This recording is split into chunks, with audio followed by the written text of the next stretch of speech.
Hey friends, it's RenRecommends and welcome to my channel. Today is Halloween. Look at these nails, they're so super cute. I am Hades.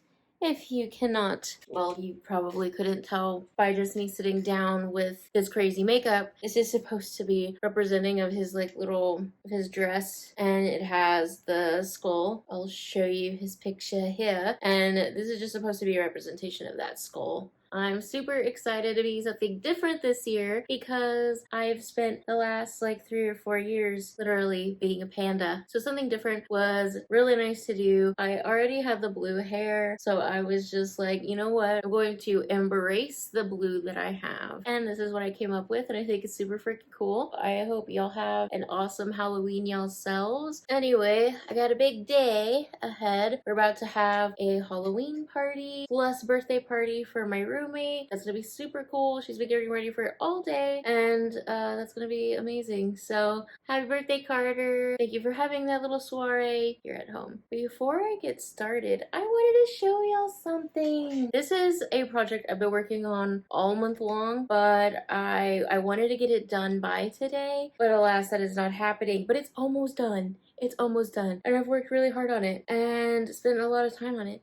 Super freaking cool. I do have a little bit more to go in through here. I could make this a little bit better, but so far it's amazing. I'm gonna have to find a hoop that's big enough to display it, or I'm gonna have to get it sized for a frame or something like that. But I love it. It's amazing and it's beautiful, and I can't wait for this to be on my wall. Now this is the first bookish video that I'll be doing. It's going to be my fall TBR. For those of you new to booktube, as we like to call it, TBR stands for to be read. So this is what I hope to read in the near future. But now that I've gone through all of the intro shit, let's get to books. The first one I got on my TBR is My Plain Jane. This is the second book in the My Lady Janie's series. This book was amazing, absolutely amazing. This book is also getting really good. I already started reading it. I am on page 153 of the book, and so far it's getting really good. As you can see from the little notes, it says she sees dead people and looking for love in all the wrong places. And it's Jane Eyre, that is. So it's written by Cynthia Hand, Brody Ashton, and Jody Meadows, and I hope to get all their other books as well. They have My Calamity Jane is the third in the series, and then they started a new series of the Marys, and the first one is called My Contrary Mary, and I'm so excited to look into that one. That one's about Mary Queen of Scots, if memory serves me correct. So there are 3 main characters to this book. It goes in between each character's perspective, so there's 3 perspectives. We have Jane, who's best friends with a ghost, and she has endured years of hardship and misery, and is ready to embark on a new life as governess at Thornfield Hall. She's rather poor, she's rather plain, also she has a terrible taste in men. Charlotte, just try to tell her no, is an aspiring novelist. Yes, she's that Charlotte Bronte.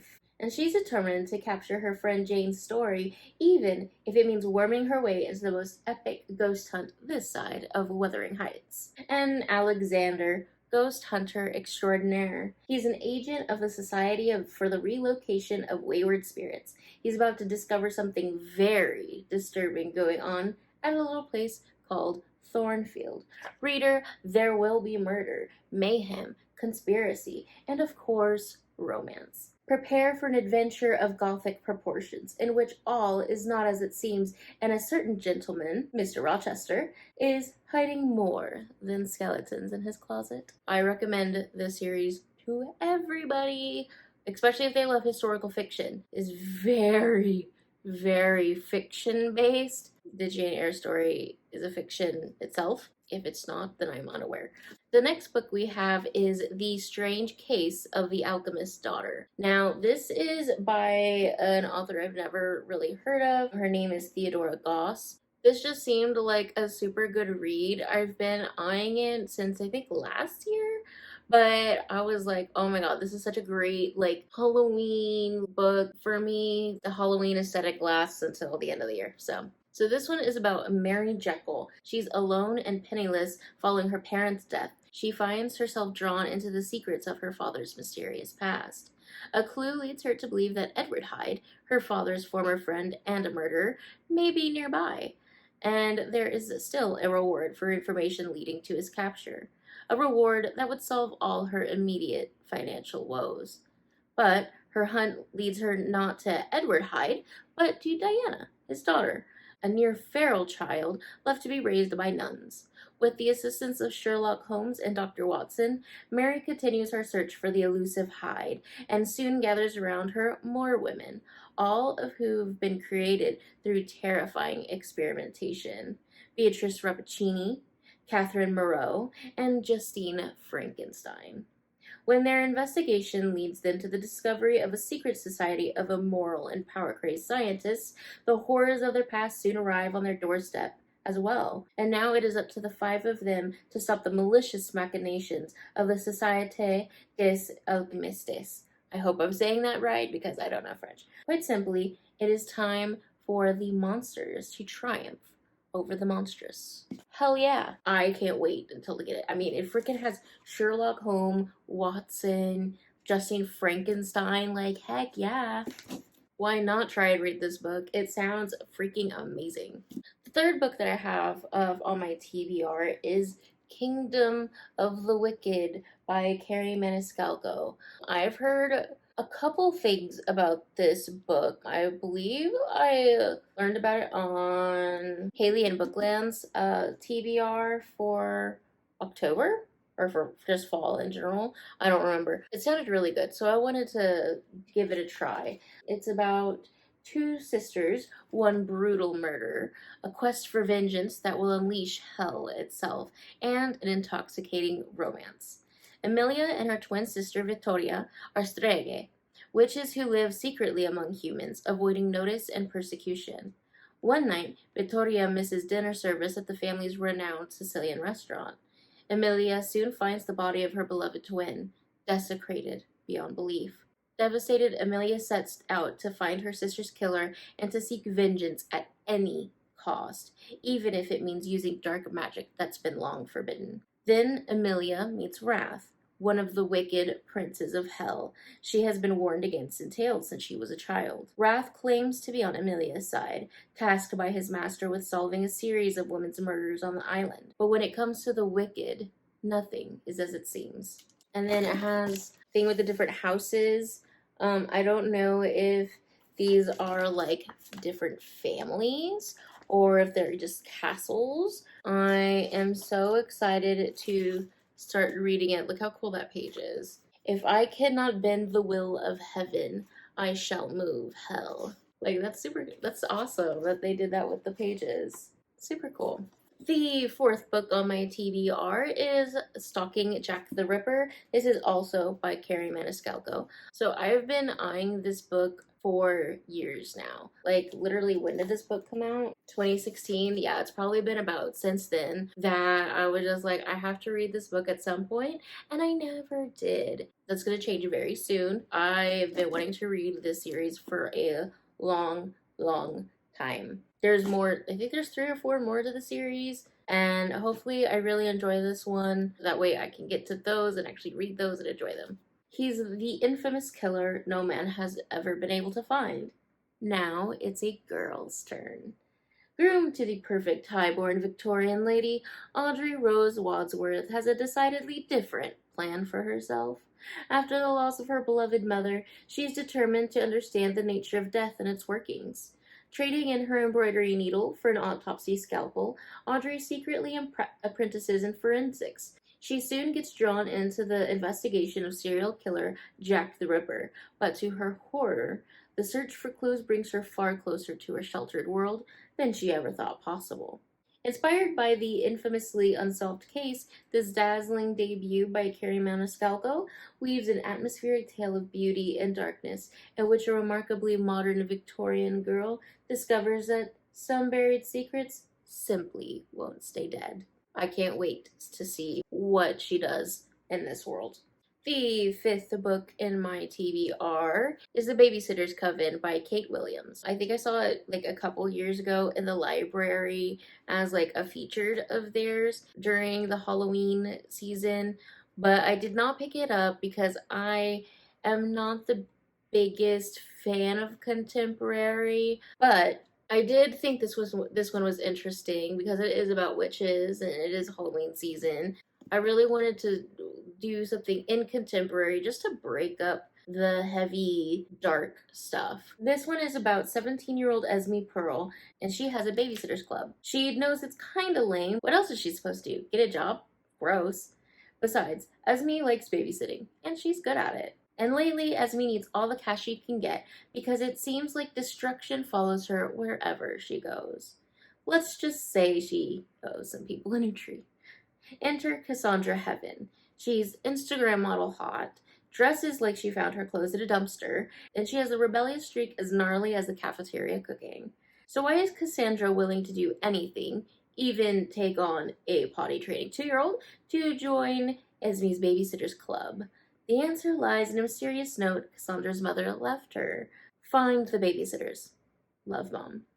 Turns out Esme and Cassandra have more in common than they think, and they're about to discover what being a babysitter really means. A heroic lineage of superpowers, magic rituals, and saving the innocent from seriously terrifying evil. And all before the parents get home. So this is going to be something different for me. I am excited to give it a go and read it. And I mean, look, this cover is just so cute. Sorry for the library wrapping of it, but like, I mean, too freaking cute. The next book I have on my TBR is The Diviners by Libba Bray.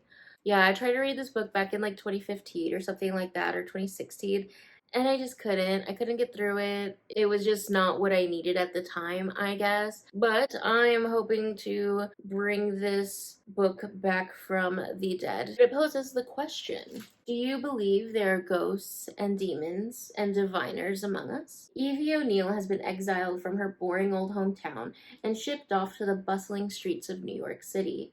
And she is positively ecstatic. It's 1926, and New York is filled with speakeasies, Ziegfeld girls, and rakish pickpockets. The only catch is that she has to live with her Uncle Will and his unhealthy obsession with the occult. Evie worries he'll discover her darkest secret, a supernatural power that has only brought her trouble so far. But when the police find a murdered girl branded with a cryptic symbol and Will is called to the scene, Evie realizes her gift could help catch a serial killer. As Evie jumps headlong into a dance with a murderer, other stories unfold in the city that never sleeps. A young man named Memphis is caught between two worlds. A chorus girl named Theta is running from her past. A student named Jericho hides a shocking secret, and unknown to all, something dark and evil has awakened. So it sounds amazing, and I really can't wait to get to it. I did love her other book, A Great and Terrible Beauty, and I have yet to read the rest of that series, but I read that back in high school, and it was really good. The seventh book on my TBR is none other than Scythe by Neil Shusterman. I cannot wait to get to this one. In fact, it's probably going to be my next pick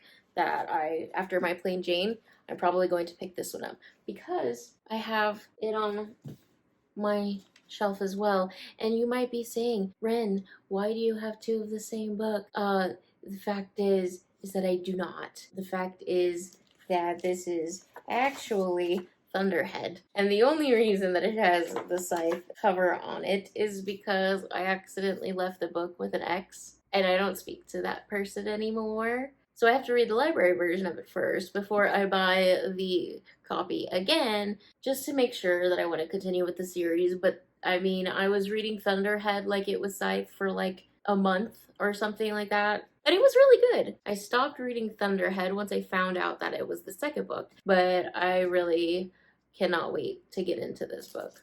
The inside cover says, "Thou shalt kill, a world with no hunger, no disease, no war, and no misery. Humanity has conquered all those things, and has even conquered death. Now, scythes are the only ones who can end life, and they are commanded to do so, in order to keep the size of the population under control. Citra and Rowan are chosen to apprentice to a scythe, a role that neither wants. These teens must master the art of taking life, knowing that the consequence of failure could mean losing their own. Super excited for this one. Really want to get to it, which I know I will. I will probably get through this one pretty quickly. The next book I have in this TBR is called Born Wicked by Jessica Spotswood. Everybody knows Kate Cahill, and her sisters are eccentric, too pretty, too reclusive, and far too educated for their own good. But the truth is even worse. They're witches. And if their secret is discovered by the priests of the Brotherhood, it would mean an asylum, a prison ship, or an early grave. Before her mother died, Kate promised to protect her sisters, but with 6 months to choose between marriage and the sisterhood, she might not be able to keep her word, especially after she finds her mother's diary, uncovering a secret that could spell her family's destruction. Desperate to find alternatives to their fate, Kate starts scouring banned books and questioning rebellious new friends, all while juggling tea parties, shocking marriage proposals, and a forbidden romance with the completely unsuitable Finn Balastra. If what her mother wrote is true, the Cahill girls aren't safe. Not from the Brotherhood, the Sisterhood, or even from each other. So it sounds super interesting. I think quite a few of these were honestly recommended by Haley on in Bookland. I absolutely love her content. There's a few people that I watch on a consistent basis. It's her, Olivia Reads a Latte. There's a few more, but they're not in my mind right now. Anyway, she recommended this one, and so I decided to pick it up. The ninth book on my TBR is called The Bone Houses. It's a little bit different than anything I've read. I'll read the synopsis and then you'll see why. Nothing stays buried forever. 17-year-old Ren cares about only two things: her family and her family's graveyard, and right now both are in dire straits. Since the death of her parents, Ren and her siblings have been scraping together a meager existence as grave diggers in the remote village of Colbrin, which sits at the foot of a harsh and deadly mountain range that was once home to the Fae. The problem with being a grave digger in Colbrin, though, is that the dead don't always stay dead. The risen corpses are known as bone houses, and legend says that they're the result of an old curse. When Ellis, an apprentice mapmaker with a mysterious past, arrives in town, the bone houses attack with a new ferocity. What is it that draws them near? And more importantly, how can they be stopped for good? Together, Ellis and Ren embark on a journey that will take them into the heart of the mountains, where they will have to face both the curse and the deeply buried truths about themselves. Equal parts classic horror novel and original fairy tale, The Bone Houses will have you spellbound from the very first page. I think this one sounds super cool.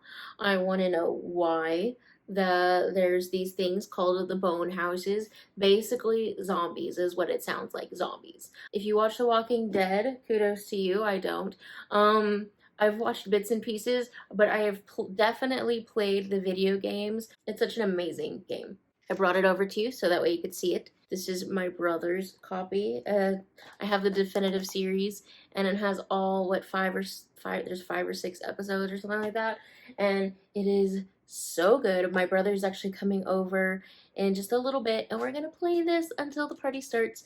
So I thought that was appropriate on a Halloween, although I hope I don't get sad. My point is not actually about the game, though. I just wanted to show y'all. I wanted to recommend this game. It's amazing. Go play it, pick it up, buy it. But my question is this: I don't understand. Everybody knows what zombies are. Everybody knows what zombies are. I can understand in this book, it's in an alternate world. They're not calling it that. But in The Walking Dead, people know what zombies are, and you can very clearly tell that the zombies that are in The Walking Dead are zombies, but they act like they don't know what they are, which is a little irksome to me, a little bit. They're called walkers. They're also called muertos. Everyone apparently forgot about the word zombies, and this just seems like such a plot hole. Not really a plot hole, but just a hole.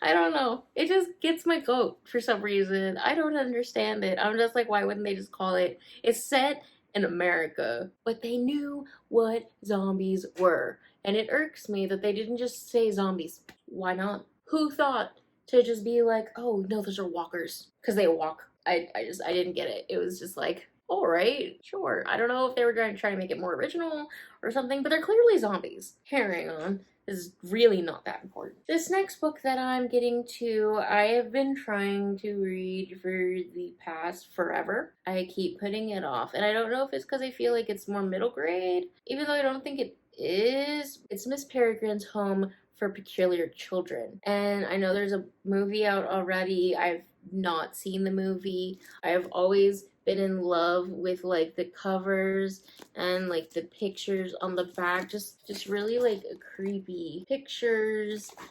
Like, I mean, it's creepy. But Miss Peregrine's Home for Peculiar Children by Ransom Riggs is about a mysterious island, an abandoned orphanage, and a strange collection of peculiar photographs. It all waits to be discovered in Miss Peregrine's Home for Peculiar Children, an unforgettable novel that mixes fiction and photography and a thrilling reading experience. As our story opens, a horrific family tragedy sets 16-year-old Jacob journeying to a remote island off the coast of Wales, where he discovers the crumbling ruins of Miss Peregrine's Home for Peculiar Children. As Jacob explores its abandoned bedrooms and hallways, it becomes clear that Miss Peregrine's children were more than just peculiar. They may have been dangerous. They may have been quarantined on a deserted island for good reason. And somehow, impossible though it seems, they may still be alive. It sounds really good. I guess it is a little bit more young adult though. So the next book I have on my TBR is called House of Salt and Sorrows by Erin A. Craig. So this book is set in a manor by the sea where 12 sisters are cursed. Annalie lives a sheltered life at Highmore, and her sisters and their father and stepmother. Once there were 12, but loneliness fills the grand halls now that 4 of the girls' lives have been cut short. Each death was more tragic than the last. The plague, a plummeting fall, a drowning, a slippery plunge, and there are whispers throughout the surrounding villages that the family is cursed by the gods. Disturbed by a series of ghostly visions, Annalie becomes increasingly suspicious that her sister's deaths were no accidents. The girls have been seeking out every night to attend glittering balls, dancing until dawn in silk gowns and shimmering slippers, and Annalie isn't sure whether to try to stop them or to join their forbidden trysts, because who or what are they really dancing with? When Annalie's involvement with the mysterious stranger, who has secrets of his own, intensifies, it's a race to unravel the darkness that has fallen over her family before it claims her next. So this book is apparently based on a fairy tale that I am actually not familiar with at all, but it seemed really interesting, so we'll see if I get to it. So this next book that I'm going to be sharing with y'all, I have actually already finished it, and it was so good. It's the ending to the series, but it's called Into a Bright Unknown by Ray Carson. The first book of the series is Walk on Earth, a Stranger, and the second in the series is Like a River Glorious. These are both amazing books. I mean, they're gorgeous. I got these quite a while ago. I think I got them in like 2017 or something like that. I had DNF'd it a long time ago because I read like a couple chapters or something. It just wasn't into it at that time in my life. But got into it this year, and oh my god, I finished it in like maybe a week. This one was the same, and then the third one, again, the same. I finished it all in October, and I'm surprised because I never do that. But yes, here's the third book. I have already read it. It was amazing. I love historical fiction, so it's right up my alley. I'm not going to read the intro to this one just because it's the third book, but I will read you the synopsis of the first book. So this is Walk on Earth, a Stranger by Ray Carson. Gold is in my blood, in my breath, even in the flecks in my eyes. Lydia Westfall has a strong, loving family. She has a home she loves and a loyal steed. She has a best friend who might want to be something more. She also has a secret. Lee can sense gold in the world around her. Veins deep in the earth, small nuggets in a stream, even gold dust caught underneath a fingernail. She has kept her family safe and able to buy provisions, even through the harshest of winters. But what would someone do to control a girl with that kind of power? A person might murder for it. When everything Lee holds dear is ripped away, she flees west to California, where gold has just been discovered. Perhaps this will be the only place a magical girl can be herself, if she survives the journey. The acclaimed Ray Carson begins a sweeping new trilogy set in Gold Rush-era America about a young woman with a powerful and dangerous gift. It's amazing. Go check it out. Like, literally go right now and check it out at the library because it's totally worth it. The 13th book that I'm going to try to read this fall is called Dreamland Burning by Jennifer Latham. And this is, again, another historical fiction. This is me we're talking about. I love historical fiction. It says, when 17-year-old Rowan Chase finds a skeleton on her family's property, she has no idea that investigating the brutal century-old murder will lead to a summer of painful discoveries about the past, the present, and herself. 100 years earlier, a single violent encounter propels 17-year-old Will Tillman into a racial firestorm. In a country rife with violence against blacks and a hometown segregated by Jim Crow, Will undertakes a painful journey toward self-discovery and must confront his own inner demons as he struggles to do what's right the night Tulsa burns. Through intricately interwoven alternating perspectives, Jennifer Latham's lightning-paced page-turner brings the Tulsa race riots of 1921 to life and raises important questions about the complex state of U.S. race relations both yesterday and today. It sounds really good. It goes into Black history, which I am very much a fan of learning about. But Black history is not just for February, it is for all year round. So we're definitely going to be getting into this book at some point soon. The next book that we have on my list is Truly Devious by Maureen Johnson. It's set in a famous private school in Vermont called Ellingham Academy, and it was founded by Albert Ellingham, an early 20th century tycoon who wanted to make a wonderful place full of riddles, twisting pathways, and gardens. A place, he said, where learning is a game. In 1936, shortly after the school opened, Ellingham's wife and daughter Iris and Alice were kidnapped. The only real clue was a mocking riddle listing methods of murder, signed with the frightening pseudonym Truly Devious. It became one of the great crimes of American history. Something like that could never happen again, of course. Years later, true crime aficionado Stevie Bell is set to begin her first year at Ellingham Academy, and she has an ambitious plan. She will solve this cold case. That is, she will solve the case when she gets a grip on her demanding new school life and her housemates, the inventor, the novelist, the actor, the artist, and the jokester. But something strange is happening. Truly Devious makes a surprise return, and death revisits Ellingham Academy. The past has crawled out of its grave. Someone has gotten away with murder. And the absolute last book I have in my TBR is A Study in Charlotte by Brittany Cavallero. And I've been waiting to get into this book for years now. The last thing Jamie Watson wants is a rugby scholarship to Sherringford, a Connecticut prep school just an hour away from his estranged father. That's not the only complication. Sherringford is also home to Charlotte Holmes, the famous detective's great-great-great-granddaughter, who has inherited not only Sherlock's genius, but also his volatile temperament. From everything Jamie has heard about Charlotte, it seems safer to admire her from afar. From the moment they meet, there's a tense energy between them, and they seem more destined to be rivals than anything else. But when a Sherringford student dies under suspicious circumstances, ripped straight from the most terrifying of the Sherlock Holmes stories, Jamie can no longer afford to keep his distance. Jamie and Charlotte are being framed for murder, and only Charlotte can clear their names. But danger is mounting, and nowhere is safe, and the only people they can trust are each other. Equal parts tender, thrilling, and hilarious, A Study in Charlotte is the first in a trilogy brimming with wit and edge of the seat of suspense. We have made it to the end of the TBR, and I hope you enjoyed it. Please click on that like and subscribe button down below, and I hope you have a happy and spooky Halloween. Bye!